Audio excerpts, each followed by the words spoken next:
নির্বাচনী প্রচারণায় বিএনপি বাধা দিচ্ছে। বিএনপি সারা দেশে এনসিপি জামাত জোটের প্রার্থীদের প্রচারণায় বাধা দিচ্ছে।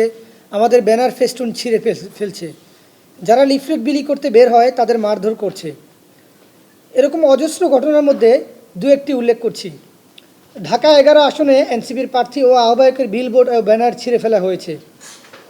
গতকাল নাটোর 3 সিংড়া আসনে 11 দলীয় প্রার্থীর ঐক্যবদ্ধ প্রার্থী এনসিপির প্রার্থী এস.এম. জার্জিস কাদের চৌধুরীর কার্যালয়ে হামলা ভাঙচুর ও নেতাকর্মীদের মারধরের ঘটনা ঘটেছে। বিএনপি নেতাকর্মীরা এই হামলা ঘটিয়েছে। বাইকের বহর নিয়ে এসে অন্তত 5 জনকে তারা আহত করেছে। কিছু বললেই নির্বাচন কমিশন থেকে বলা হয় যে আপনারা ফরমালি অভিযোগ করুন। ঘটনা 2, নোয়াখালী 6 আসনে হাতিয়ায় হামলার ঘটনা ঘটেছে। 30 জানুয়ারি শুক্রবার দুপুর পর ফেরি উদ্বোধন উপলক্ষে আয়োজিত অনুষ্ঠানে আওয়ামী লীগ ও বিএনপির সন্ত্রাসীদের সংঘবদ্ধ হামলায় এনসিপির 30 জন ও জামাতসহ স্থানীয় নেতাকর্মীরা আহত হয়।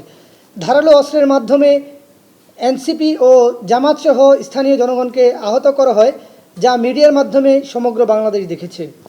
সন্ত্রাসীদের তালিকা আগেই এনসিপি এসপিকে দিয়েছিল, কিন্তু পুলিশ প্রশাসনের পক্ষ থেকে কোনো ব্যবস্থা নেওয়া হয়নি। গত পরশুদিন যখন এই হামলা হয় তখন তমদ্দুম ইউনিয়নের তালতলা বাজারে পথসভা চলাকালীন ইট পাটকেল নিক্ষেপ করে এবং সেখানেও এনসিপির 10 জন নেতাকর্মীকে তারা আহত করেছে। নারায়ণগঞ্জ 3 আসনে সোনারগাঁও সিদ্ধিরগঞ্জ এলাকায় থানা বিএনপির সাংগঠনিক সম্পাদক নিজামুদ্দিন সাধারণ ভোটারদের হুমকি দিয়ে ধানের শীষের প্রতীক ছাড়া অন্য কোনো প্রতীকে ভোট না দেওয়ার জন্য প্রকাশ্যে প্রচারণা চললেও এহেন অপকর্ম নির্বাচন কমিশনের কর্ণকুহরেও কিছু প্রবেশ করছে না। এই সন্ত্রাসী বিজয়ী হতে না পারলে সে নির্বাচনের পর কাউকে রেহাই দিবে না বলে জনসভায় প্রকাশ্যে বক্তৃতা দিয়ে ঘোষণা দিয়েছে।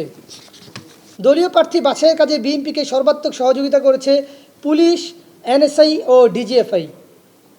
শুধু এই কাজটি এই সংস্থাই নয়, পুরো অন্তর্বর্তীকালীন সরকারের নির্বাচনকে প্রভাবিত করতে বিএনপির পক্ষে সার্বক্ষণিকভাবে কাজ করে যাচ্ছে এনএসআই, ডিজিএফআই ও পুলিশ।